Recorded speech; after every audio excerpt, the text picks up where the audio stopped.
Hey y'all, it's Timothy with the big ass titties. I just wanted to do a quick little rant video because I realized I haven't made one in a while. And after, of course, my last video, I'm pretty sure, well, basically almost everyone I fucking knew was alarmed. They were like, hey, are you okay? This is the type of video someone would make if they want to fucking die. You were like crying and like talking about traumatic shit in the dark.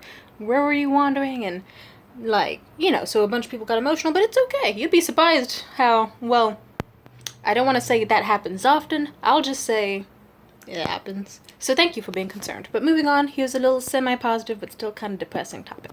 I've been a quiet person like most of my life. Like, and let me just say, it gets me into some interesting friendships because of it.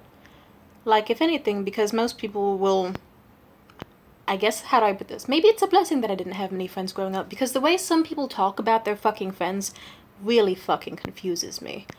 Like, maybe it's the autism, maybe it's just like the loneliness factor and me not experiencing too many people.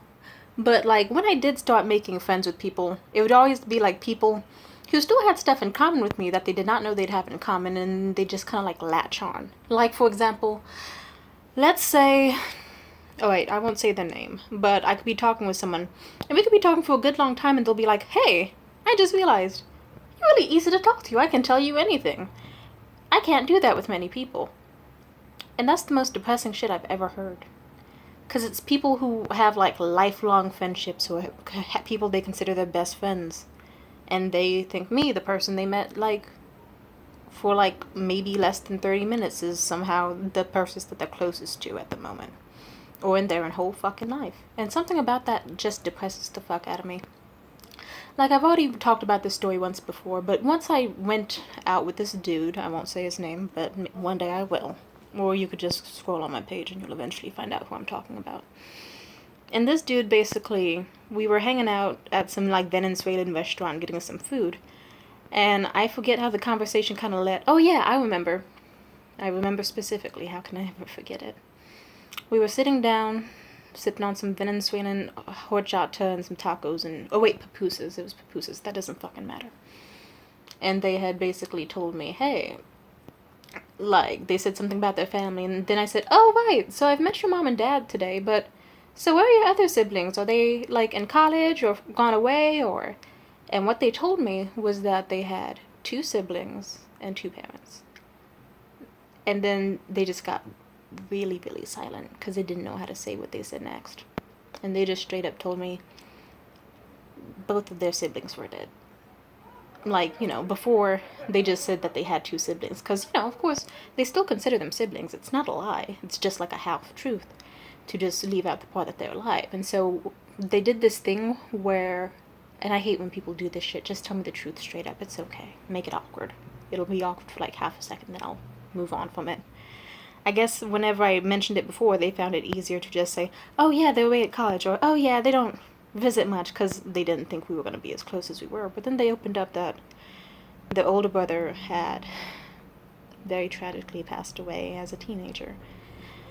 And their family never really got over it and talks about them all the time, so they just never got out of the habit of, like, bringing them up and stuff. And, they still care about their brother, despite them being, like, not around anymore. And how their sister was basically like a baby that miscarried like way before any of them were born, and it's just like, and then after we got done talking, I guess I kind of teared up in the conversation because he was describing pretty intensely, I'd rather not repeat it, how his brother passed away, but it was really fucked up. I mean, I've heard worse ways, I don't want to say I've heard worse ways of people dying, but death is still a tragic thing. Despite my morbid personality and all the fucked up thoughts I have on a daily basis, I still find death very sad. And I guess me tearing up because I heard about their brother dying for some reason struck out as very unique to them. They were like, wow, no one's ever done that before. And they talked about how they don't tell anyone about that shit. And that fucking breaks my heart. I don't like that. I wish the world was more fucking open. Like, I guess I have nothing to lose, so I'm always a very open person. It's like, what the fuck do I have to lose? I don't really have many major attachments to ex-family members, and I don't really have family friends like that anyway, so I'm, like, chilling. I overshare a lot, because fuck it, I got nothing to lose. If you start out with no friends and then overshare to the point where suddenly people go, hey, I do that too, then you make friends. But I think it's fucked up, because that dude was very popular. He had tons of friends that he's had over the course of his entire fucking life. And not even they know about that shit. And then me, just some girl he was fucking, got to have the luxury of hearing such private information that is, and they got bullied for it and shit. I don't know. I just don't like the cruelty of the world. I don't.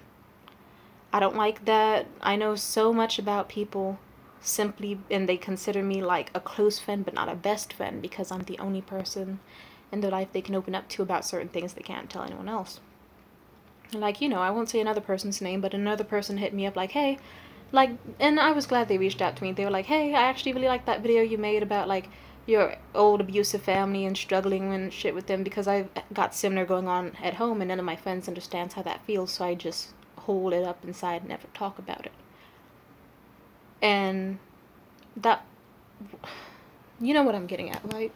In fact, with that one guy I mentioned before, with the deceased family, you know, brother, I had actually been talking to his mom, and we had a very good relationship, like, you know, I was dating her son, but even then we had a great dynamic outside of that. And then we would talk for hours and hours and hours, and she would say the same thing, and she would just say, there's no one out there that's actually quite as curious as you. No one out there that bothers to ask the right questions or ask more questions or genuinely care, and you care, so that's very good. And she said I would maybe be very good as a creative or like an interviewer because I know how to ask the right questions to like learn about someone's life and make them feel safe and open up. I guess it's a blessing. A blessing and a curse. I know some really fucked up shit about people. Once on a date, a dude told me in depth about how he almost did something very horrendous to a girl, but decided not to because he brushed it off as an intrusive thought. It's pretty fucked up going on a date with someone and hearing him straight up tell you about how he almost sexually assaulted a girl who was drunk. And, you know, that's a weird situation to be at when you're like 18, barely 18. I've also heard good things about people. People come to me and they'll be like, hey, I haven't told anyone else this. I'm bisexual. And I'll be like, good for you. And they'll be like, oh shit, that was a nice response. This feels good. This feels right. And they won't really respect me as a person, but they'll still be like, you know what? Hey, fuck it. This was good, and I might tell other people. And with that one guy, who I also mentioned in my video about how the patriarchy fucks up men, you know, he straight up told me, like, after we had very bad sex, about how he got molested as a kid. And how he hasn't told anyone except for me, because I was the only one who actually gave a fuck enough to actually listen and not talk over them and actually inquire about things. And I just wonder, what the fuck is up with people? Neurotypical people always act like people who are autistic or got ADHD or like all this other shit are the fucking crazy ones. But y'all weird me out. Y'all always have on these like two-faced, like, how are you best friends with someone, but you don't know, like, private details about their life? Why don't you open up? Why are you so closed off? What do you have to lose? If anything, I liked it. Like, if anything, I used to hate special ed class. But once I actually got to, like, high school special ed, when most people figured out their own shit, how to cope with, like, their symptoms and coexist with other people with differing symptoms or different disorders and all that shit, it was dope. Because out of nowhere, someone could say something really fucked up, and then we'd all just join in and totally bond around that shit, too. Because we were very open and, like, you know, you can't really be ashamed of something if you don't have fucking shame around it. I don't know. I just don't like how people... It's just weird. I've always been treated like I'm the weird one, but I'm also treated like praised. Because it's like, you know, I thought that to make friends with people, you're supposed to ask them how they're doing and mean it. You're supposed to inquire about their life. You're supposed to give a fuck. And then bitches just go their whole life not doing that? If anything, my mom, you know, she always was very sad about me not having too many friends growing up. But then she told me, like, how, like, the second she left high school, all these people she knew her entire fucking life, she just realized she cut off contact with them and never looked back. Why? Because they didn't give a fuck. They didn't give a fuck about her home life. They didn't really have much in common. They were just, like, lunchbox friends. People you sit at lunch with, talk shit with, have fun with at school. But otherwise, you don't give a single fuck about their life outside of that. And that's the most depressing shit ever. So I guess my goal is, like, the reason I'm so open on this page is because I want people to bond over shit that they usually wouldn't say out loud. Because I'm the one who has the balls to say that shit out loud. I've been through a lot, and if I can make other people from different backgrounds and shit bond over similar experiences, then it's worth it. And overall, I just like fucking talking. And I hope that one day we can reach a world where lots of people can be open about their intentions and mindsets and just fucking speak to each other and respect each other without all this, like, hidden two-faced bullshit. Anyway, see ya.